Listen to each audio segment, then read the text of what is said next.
Hello, everyone. It's Phil Lee returning with another episode of Civil War Chat. Today is the 23rd of January, 2022. And click on the subscribe button here in the lower right if you'd like to subscribe, and also the notification bell in the far upper right to be notified when new episodes of Civil War Chat are released. Today's episode is Ralph Northam and White Guilt. So I'm going to pull up my notes and we'll go ahead and get started. After watching a brief interview on a mainstream TV network with former Virginia Governor Ralph Northam, I inferred that his chief aim during the last 4 years as he was governor was to cleanse himself from the guilt he felt for photographs of him in his medical school yearbook, hidden in blackface or under a KKK uniform.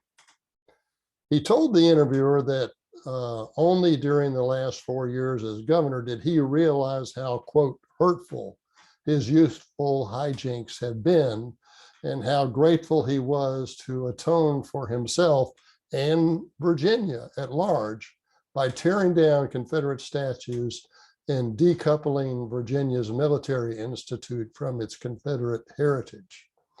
He was evidently unaware that most contemporary Virginia whites of his age never partied in blackface or in KKK uniforms, and had no reason to pay a penalty as large as he felt was justified for himself. Northam was suffering under the influence of white guilt, as explained in Shelby Steele's White Guilt, published in 2006. Steele is a fellow at Stanford's Hoover Institution and was mostly educated before the era of affirmative action.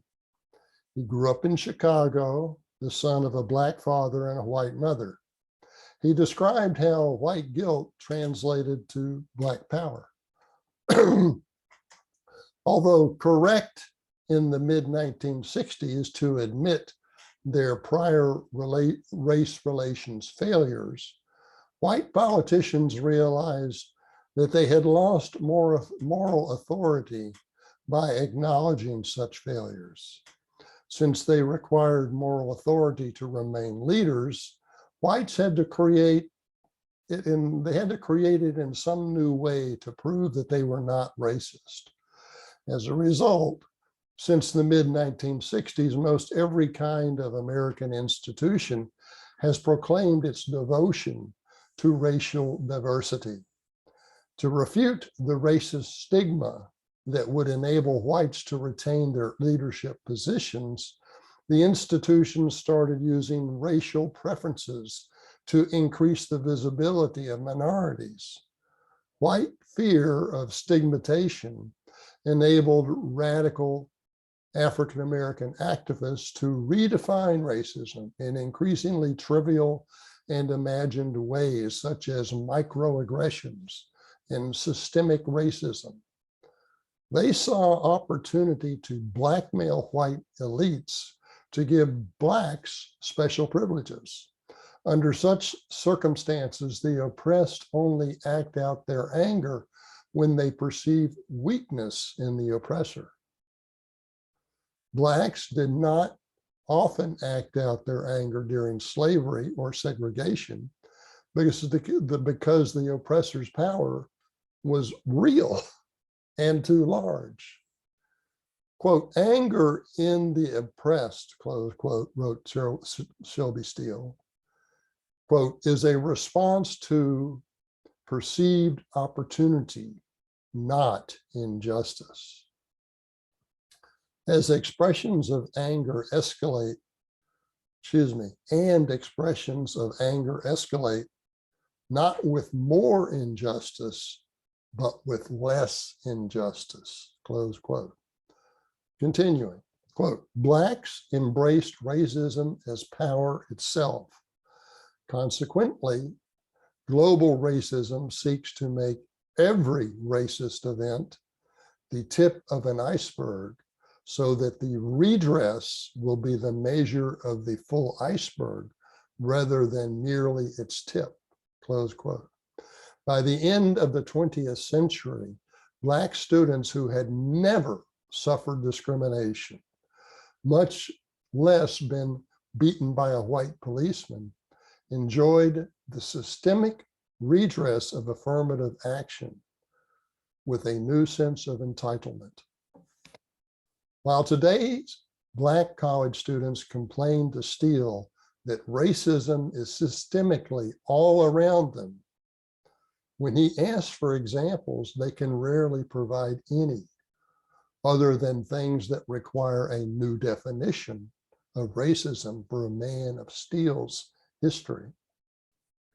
The so-called global racism they perceive today allows Black students to live on a campus notorious for censoring voices like those of Shelby Steele, while simultaneously feeling more aggrieved than the Black students of 60 years ago, which was before the true civil rights victories.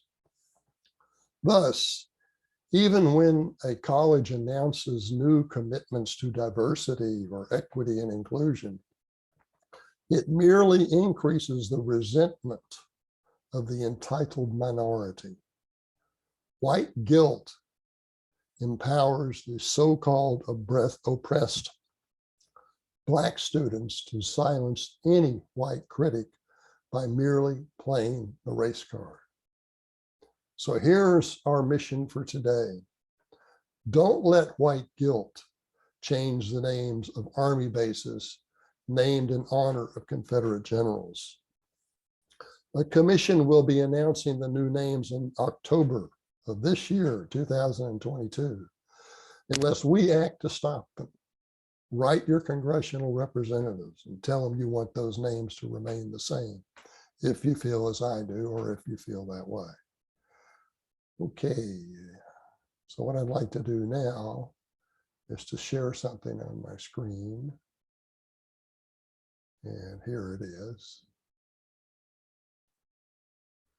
This is my book, Causes of the Civil War, and I keep forgetting to mention that it's available in an audio format. Therefore, for those of you who don't like to read or prefer to have books read to you while you're in your car or while you're working out at the gym or merely taking a walk, you get the audio version of the book and you can play it that way. And this book is going to give you an objective explanation of why the Civil War happened. It doesn't favor the South and it doesn't favor the North. It's objective. Almost everything else you're going to find that's available from publishers today is going to blame the South without putting any blame on the North. So get this book. You can get it also in paperback for $22. If you'd like to get an autographed copy, it's $25 from me, and just contact me if you'd like to do that. Finally, let me mention, for all of my books, it really helps a lot if you go to the Amazon or Barnes & Noble, wherever you buy your books, and give them 5-star rankings if you think they warrant them. You'll note behind me, there's no university publisher. What we do to spread the word here with our books is to get them sold, and you can help with that by buying the books and also giving them favorable rankings. It really helps us out. Okay, that's our show for today, and thanks for watching.